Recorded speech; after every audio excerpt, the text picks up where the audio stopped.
Dua dari sini, satu dari sini. Tadi udah dua dari sini supaya imbang. Tetap tiga, kan? Jadi satu yang pakai jaket kuning, satu yang pakai alma mater, laki-laki. Satu dari sini, kalau ada perempuan berdiri. Perempuan. Oh ini keren nih. Wah, dari itu kulihat kau cerdas kau. Ini boleh apa Anda tanya sepanjang dalam koridor hukum politik dan demokrasi yang akan kita apakan. Ini lebih hebat ini dari dialog debat presiden. Langsung di sini kita buat. Bebas kita. Di sana dibuat waktunya 1 menit. Ini waktu kita bebas. Oke, silakan. Dimulai dari yang jaket kuning. Ini dari inbound. Ya, dari mana asalnya? Saya dari Universitas Negeri Semarang. Oh, dari Universitas Negeri Semarang, UNES ini. Jadi internasional ini Pak. Ada tamu kita sekarang inbound di kampus ini 160 orang dari 70 perguruan tinggi dalam Merdeka Belajar PMM. Saya undang mereka ke sini. Jadi supaya berbagi. Tujuan kita hari ini yang sangat penting, jauh lebih penting mencerdaskan pikiran kita. Orang cerdas pasti memilih orang cerdas, gak memilih orang bodoh. Nasib bangsa ini ada di tangan kita. Suara kita menentukan bangsa ini. Itu yang dikatakan Vox Populi, Vox Dei. Suara rakyat, suara Tuhan. Rakyat yang mana? Rakyat yang cerdas, Tuhan senangi. Itu. Oke, mulai. Kuning. Baik, selamat pagi. Terima kasih atas kesempatannya, Bapak Moderator. Perkenalkan dulu, sebelumnya saya Immanuel dari Universitas Negeri Semarang dan saya adalah mahasiswa hukum, dan saat ini juga saya mengambil konsentrasi hukum tata negara, Pak. Nah, melalui slide yang tadi saya lihat yang ditampilkan, ada 2 poin yang ingin saya bahas. Yang pertama tentang kegelisahan tentang lebih kuatnya energi politik atas hukum, dan agar hukum di Indonesia menjadi panglima, maka politiknya harus ditata. Pertanyaan saya tidak jauh berbeda sebenarnya dari pertanyaan sebelumnya yang ketiga, namun ini agak sedikit lebih kompleks. Mengilas balik di 2023, pada saat itu Profesor Mahmud bersama dengan anggota Komisi 3 DPR RI sedang membahas Undang-Undang Perampasan Aset. Itu sebagai undang-undang untuk mengurangi angka korupsi. Ya, kita tahu bahwa angka korupsi seperti yang Prof Mahfud tadi malam sampaikan di live streamingnya, saya mengikuti, mengatakan bahwa 1.300 koruptor sudah tertangani. Namun kenyataannya menurut IPAK, kalau tidak salah saya baca, IPAK, kepanjangan saya lupa, dari BPS tentang perilaku korupsi ya, anti korupsi, perilaku anti korupsi, indeks perilaku anti korupsi, itu dari 2022 3,93 dan di 2023 3,92 mengalami penurunan. Nah, yang ingin saya lebih dalam lagi tentang Undang-Undang Perampasan Aset ini, Pak. Seperti yang ya media yang ada di media, bahwasannya di Undang-Undang Perampasan Aset ini pada saat pembahasannya terjegal karena apa? Karena Pak Bambang Pacul sendiri mengatakan bahwa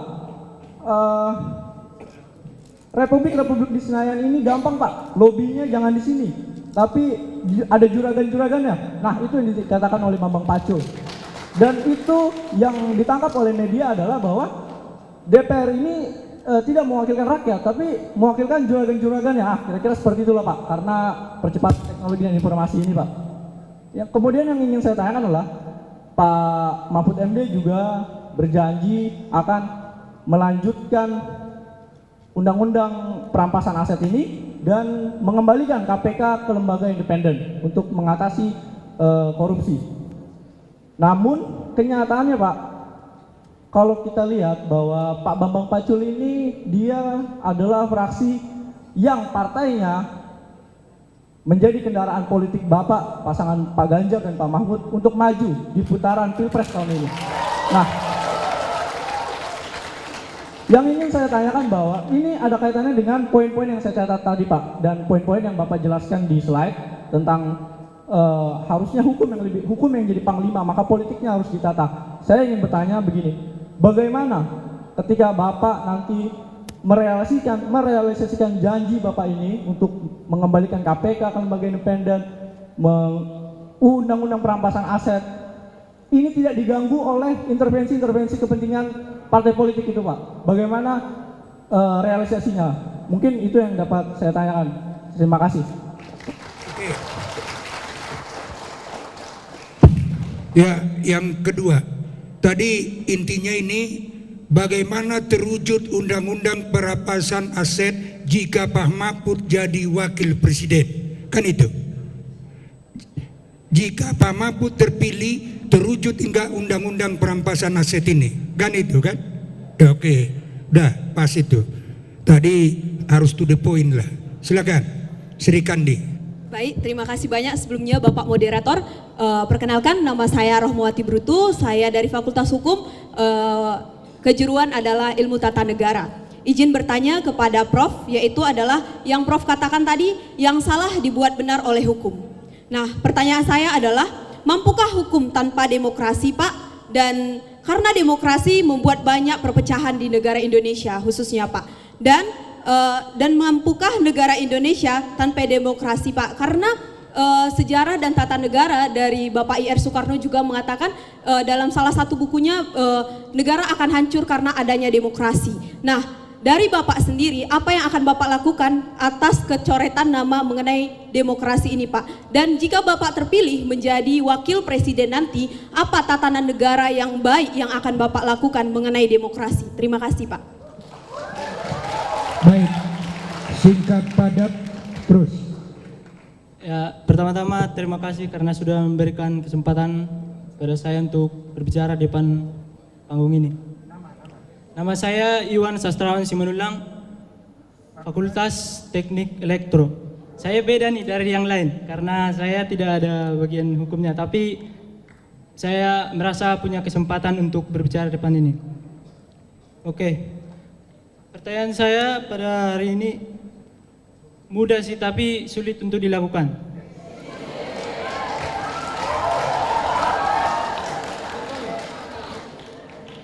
Oke, dari zaman dulu sampai sekarang dalam pelaporan suatu kasus harus sejalan dengan uang. Yang ingin saya komentarkan bagaimana jika Bapak nantinya dapat masuk menjadi wakil presiden, bagaimana cara Bapak untuk menyelesaikan masalah jika satu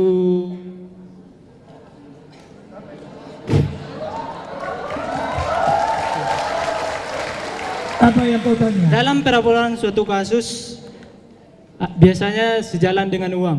Jadi rakyat kecil akan terdampak akan hal itu. Jadi saya minta untuk bagaimana cara untuk mengatasi masalah itu untuk masyarakat golongan kecil. Terima kasih Pak.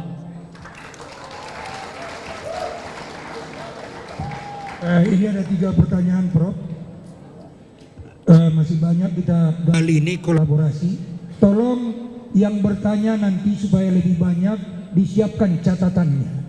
Jangan dikarang di depan, ya, supaya makin banyak bertanya makin bagus, makin mengerti kita pemikiran profesor ini mau kemana bangsa kita ini nanti. Ini gunanya di kampus. Kampus yang pertama mengadakan seperti ini UI Gajah Mada di Sumatera Utara kita yang pertama. Tujuan kampus kita menjadikan demokrasi terdidik dengan cerdas.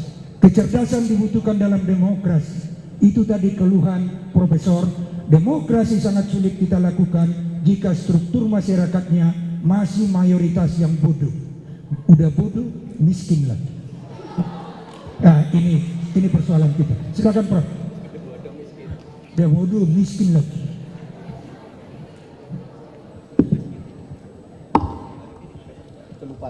Minta maaf. Mas Immanuel itu kegelisahan karena hukum kalah dengan politik itu bukan kegelisahan saudara, itu dulu kegelisahan saya. Kenapa sih hukum kok kalah dengan politik? Saya gelisah. Apa sih hebatnya politik? Oh, karena energinya lebih besar. Mengapa energinya lebih besar? Karena hukum itu adalah produk politik. Maka saya nulis tentang politik hukum. Dulu yang bicara politik hukum tuh grupnya Bang Mulya Lubis ini nih di LBH ini. Berdiri Bang, ini ada tokoh advokat sangat luar biasa nih. Ini dulu angkatan Adnan Buyung, Abdurrahman Saleh, Hakim Garuda Nusantara. Bang Mulya ini sering bicara bantuan hukum struktural.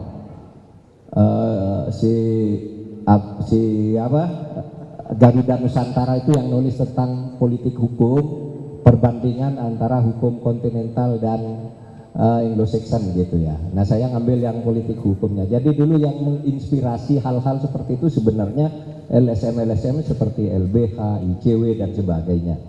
Nah, jadi itu kegelisahan saya, lalu saya cari jawabannya di mana? Di tulisan-tulisan teman, makalah-makalah gitu loh. Makalah di LBH begini, ada sebutan, politik hukum begini. Nah, saya masuk ke situ. Ini masalahnya di sini gitu. Nah, soal undang-undang perampasan aset, gini, pemerintah mengajukan 2 rancangan undang-undang untuk memberantas korupsi. Satu, undang-undang perampasan aset, yaitu tindak pidana korupsi tetapi asetnya diselesaikan dulu secara perdata. Meskipun belum inkrah, ambil dulu, rampas dulu. Karena pidana itu biasanya lama, sampai kasasi paling nggak perlu berapa lama, itu kadangkala asetnya udah dipindahkan. Atau ada aset hasil korupsi banyak, tapi orangnya nggak ketemu, menghilang. Kan kalau tidak ada undang-undang perampasan aset ini masih tidak boleh. Nah, kita akan buat itu, dan itu sudah pernah disetujui. Dan banyak lagi. Yang kedua, undang-undang pembatasan belanja uang kartal. Artinya saudara, undang-undang itu akan mengatur, saya sambilan, nah batuk-batuk terus. Minum dulu. Iya, tapi pakai pengingat. Ini sampai jam 12 malam Profesor masyarakat semangat. Iya, tadi malam saya sampai jam. Sampai membahas sambu pula. Oh iya, Bapak ngikuti ya? Iya. Saya pantau terus, namanya moderator hari ini. Jadi yang kedua, undang-undang pembatasan belanja uang tunai, belanja uang kartal. Itu caranya gini, orang itu agar tidak korupsi atau mengecilkan korupsi, kalau mau belanja lebih dari 100 juta harus dari rekening ke rekening. Misalnya, saya mau beli sesuatu, bertransaksi dengan Bank Mulya Lubis. Saya kirim ke Bank Mulya Lubis nih, dari rekening saya nomor sekian, kirim ke rekeningnya Pak Mulya Lubis nomor sekian untuk keperluan ini. Kalau lebih dari 100 juta. Di situ bisa dilacak apakah ini suap atau bukan. Apakah ini korupsi atau bukan. Sehingga tidak bisa lagi orang melakukan korupsi karena setiap belanja lebih dari 100 juta harus lewat rekening. Nah, sekarang karena tidak ada pembatasan, saya misalnya mau korupsi dengan Pak Trimet, saya hakim, Pak Trimet punya perkara, Pak Mahfud, bisa enggak perkara saya dimenangkan? Bisa dong, 10 miliar. Caranya uang tunai enggak terlacak. Kadangkala cara ngasih ikannya itu hakim, seperti yang terjadi pembuktian di pengadilan, hakim berjanji dengan yang mau nyuap itu naik pesawat, yang mesen seat satu orang, yang satu duduk sebelah sini, satu sini, dudukan jejer, lalu membawa tas yang sama, yang satu isinya sampah, yang satu isinya uang. Yang hakim itu masuk membawa sampah itu dimasukkan di atas kabin, di atas orang yang nyuap ini. Yang punya yang nyuap ini letakkan sini. Ketika turun dari pesawat, hakim sudah ngambil sini isinya uang, yang nyuap itu isinya sampah yang dibawa pulang. Tidak ketahuan. Makanya, nah korupsi seperti ini yang banyak sekali terjadi, sehingga kita mengusulkan rancangan undang-undang pembatasan uang kartal agar korupsi itu bisa monitor. Kalau saya kirim uang ke Pak Rektor, Pak Rektor dapat uang apa dong? Bisa diperiksa dari rekening nomor berapa, ini apa hubungannya, itu gampang melacaknya. Nah, yang kasus seorang pejabat yang baru saja meninggal, itu orang gini, uang negara diturunkan sekian ratus miliar, dibawa ke Singapura, ditukar uang dolar Singapura, lalu dia daftar ke kantor, ke tempat perjudian, registrasi bahwa dia datang ke sini untuk berjudi. Pulangnya dia sudah membawa uang yang tadi 200 miliar itu sudah menjadi uang dolar Singapura, lalu dilaporkan ke rekeningnya, ini saya menang judi, ini buktinya bahwa saya berjudi, padahal enggak. Kalau uang milik negara diturunkan dari rekening ke rekening pasti bisa. Nah, tapi ini belum goal, ya, belum goal di DPR. Biar nanti kita terus perjuangkan. Kalau saudara mengatakan gimana sih cara merealisasikan itu, nah begini, tanggung jawab pemerintah itu mengusulkan kalau ada sesuatu yang perlu diusulkan, akan mati-matian dengan melakukan lobby politik, tapi keputusannya bagaimanapun tetap bersama DPR.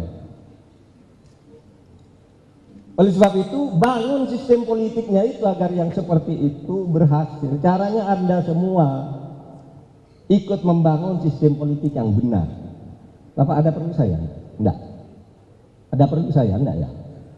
Oh enggak ya? Enggak, karena berdiri di sini tiba-tiba saya kira ada perlu. Enggak apa-apa. Enggak apa-apa. Sama, Mas Immanuel, KPK, menurut saya memang harus dikembalikan agar menjadi lebih independen. Saya ingin KPK itu enggak usah hadir di sidang kabinet. Ini di sidang kabinet kok ada Pak KPK ngapain? Dulu enggak pernah. Sejak ada undang-undang baru ini lalu ikut, karena katanya menurut MK KPK itu bukan lembaga yudikatif, bukan lembaga legislatif. Artinya dia ada di rumpun eksekutif. Tapi MK juga mengatakan KPK itu bukan legislatif, bukan yudikatif, tapi ada di rumpun yudikatif yang independen, bukan bawahan kabinet. Seperti KPU bukan bawahan kabinet, Komnas HAM bukan bawahan kabinet. Lah kenapa ini KPK kok ikut? Jadi situ kembalikan ke yang dulu aja lah.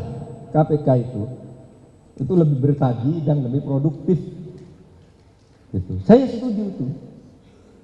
Nah, ada yang bertanya gini, loh Pak Mahfud,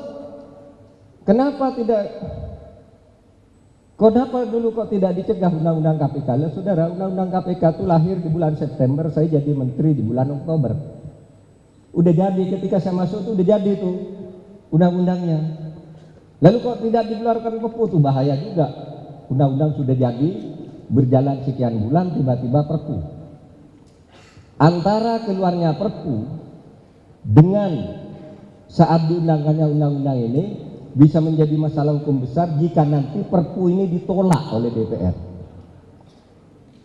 Bisa dianggap di masalah ini tidak legal berarti ini, karena dia menggunakan penanganan hukum berdasar Perpu, sementara Perpunya ditolak.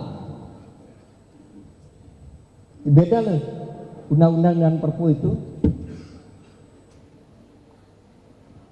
Proses penolakan Perpu itu sendiri harus diterbitkan undang-undang baru lagi untuk menjadi pengganti Perpu yang ditolak. Wah, itu kacau.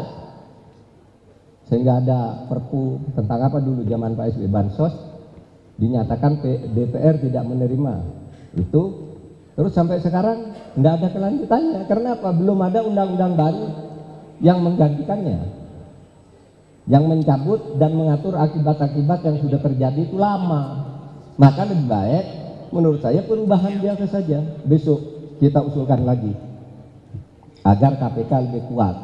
Namanya boleh tidak komisi lah, Bu Mega setuju harus diperkuat KPK, tapi coba namanya bukan komisi, karena komisi itu lebih dikenal sebagai ad hoc. Ya oke, nanti kita bicarakan, tentang itu. Saudara, Mbak, bisakah hukum berjalan tanpa demokrasi? Enggak, saya bicara perlunya demokrasi. Hukum itu harus seimbang dengan demokrasi. Karena kata Profesor Mokhtar Kusuma-Atmaja ketika membuat pidato pertama tentang politik hukum nasional di tahun 73, jadi Menteri Pertahanan itu ada gium gini. Demokrasi tanpa hukum itu liar dan bisa anarkis karena setiap orang merasa bisa berbuat apa saja berdasar kekuatannya. Tapi hukum kalau tidak melalui proses demokrasi itu sewenang-wenang, penindasan. Oleh sebab itu demokrasi itu harus seimbang. Disinilah perlunya kita mengatur sistem politik yang benar, di mana hukum tata negaranya itu harus tegak. Itu masalah. Maka kita punya Mahkamah Konstitusi untuk menegakkan yang gitu-gitu. Tetapi Mahkamah Konstitusi ya begitu, seperti kita lihat masalahnya. Apa ada kasus tadi yang terakhir, bagaimana menyelesaikan kasus-kasus yang hanya selalu pakai uang, sejalan dengan uang gitu ya? Hah? Kenapa Pak? Iya, itu yang harus kita hapus. Bagaimana cara menyelesaikan kasus-kasus yang diselesaikan dengan uang? Ya ditegakkan hukumnya, bersihkan aparatnya dulu, karena aparatnya juga banyak yang membacking kejahatan. Oknum aparat banyak. Ada Pak contohnya, sudah banyak yang di penjara itu. Dan ini masih banyak berkeliaran karena belum ditangkap. Nanti kita yang begini nih selesaikan. Kalau saya ditanya, Bapak punya buktinya enggak? Ketemu, ya punya ada buktinya. Saya tinggal ngajak ada orang ini ke penjara, ini dulu backing kasus ini nih, backing kasus ini nih, backing kayak begini aja. Bapak bilang hakim-hakim banyak yang korupsi, lah ya memang, ayo ikut saya ke penjara itu. Ini namanya ini kan hakim, polisi ini, ada semua. Nah, ini yang harus kita bersihkan, gitu. Cukup, Pak? Makasih. Ya, saya kira tepuk tangan bagi kita semua. Sekali lagi saya